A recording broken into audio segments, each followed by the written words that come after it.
মোৰ বাইকৰ একাউণ্টৰ পৰা 10,000কৈ দুবাৰ কাটি নিয়া হৈছে। এতিয়ালৈকে থানাত এজাহাৰ কৰিছিলোঁ, এতিয়ালৈকে কোনো একো পোৱা নাই।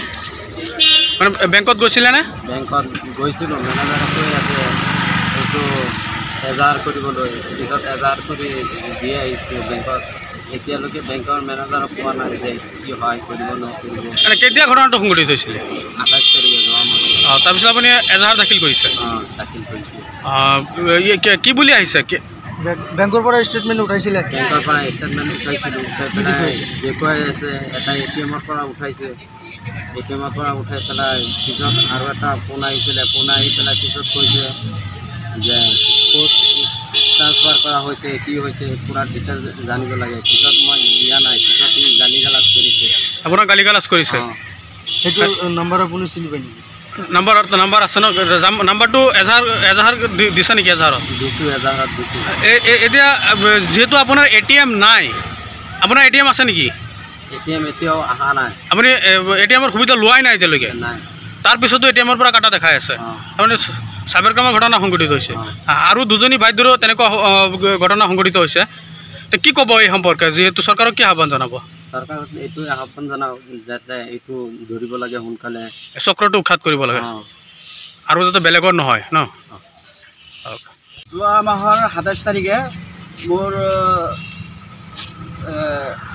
দাদাৰ ৱাইফৰ একাউণ্টৰ পৰা 10,000 টকা দুবাৰকৈ কাটি নিয়ে। এটা মেছেজ আহিছে, অহাৰ পিছত তেখেতে ষ্টেটমেণ্টটো ওলাইছে, চোৱাৰ পিছত চাইছে দুটা ট্ৰানজেকশ্যন হৈছে 10,000কৈ। আৰু পিছত ট্ৰানজেকশ্যনটো আপোনাৰ ডিটেইলছ ওলাওঁতে তাত ওলাইছে যে ATM-ৰ পৰা উইথড্ৰ হৈছে বুলি। বেংকত গৈছিলোঁ, যোৱাৰ পিছত মেনেজাৰৰ লগত কথা পাতিলোঁ, কথা পতাৰ পিছত কৈছে এইটো ATM-ৰ পৰা ডেবিট হৈছে, কিন্তু তেখেতে এতিয়ালৈকে ATM পোৱাই নাই। ATM অহাই নাই, ষ্টেটমেণ্টত দেখাই আছে ATM। দুবাৰকৈ 10,000কৈ দুবাৰকৈ 20,000 টকা ট্ৰানজেকশ্যন হৈছে। বাকী আৰু 8,000 টকামান আছিলে, সেইটো টকা আকৌ বেলেগ এটা একাউণ্টত ট্ৰান্সফাৰ কৰা হৈছিলে। কৰাৰ পিছত অচিনাক্ত নাম্বাৰৰ পৰা এটা কল আহে। তেখেতে সোধ-পোছ কৰে যে একাউণ্টত বাকী টকা আছিলে, বাকী টকাখিনি ক'ত গ'ল। তেখেতে বেলেগ একাউণ্টত ট্ৰান্সফাৰ কৰি দিছে, সেইটো কাৰণে বহুত ভয় ভাবুকি দিয়ে, গালি-গালাজ পাৰে। সেইটো আমি এজাহাৰত নাম্বাৰটো উল্লেখ কৰি দিছোঁ। ইয়াৰ পিছত মেনেজাৰৰ ওচৰত গৈছোঁ, মেনেজাৰে কৈছে আমি একো কৰিব নোৱাৰোঁ, আপোনালোকে কেছ কৰক। থানাত গৈছোঁ, জুৰি আৰক্ষী থানাত, তাত কেছ এটা কৰিছোঁ, কিন্তু এতিয়ালৈকে কোনো ৰেছপন্স পোৱা নাই। হয়, মানে ATM-ৰ সুবিধা লোৱাই নাই?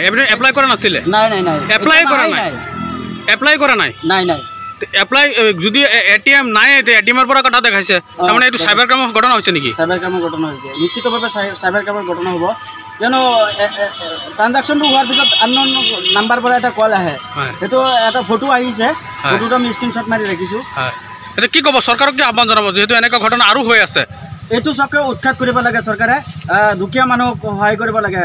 খাটি খোৱা মানুহৰ ধনৰ পইচা এনেকৈ চাইবাৰ ক্ৰাইমে লৈ গৈ আছে। এইটো দুখীয়া মানুহ, টকাটো উদ্ধাৰ কৰিব লাগে আৰু এইটো চক্ৰটো উৎখাত কৰিব লাগে, যাতে এইটো ঘটনা পুনৰাবৃত্তি নহয়, বেলেগে ভুগিব নালাগে।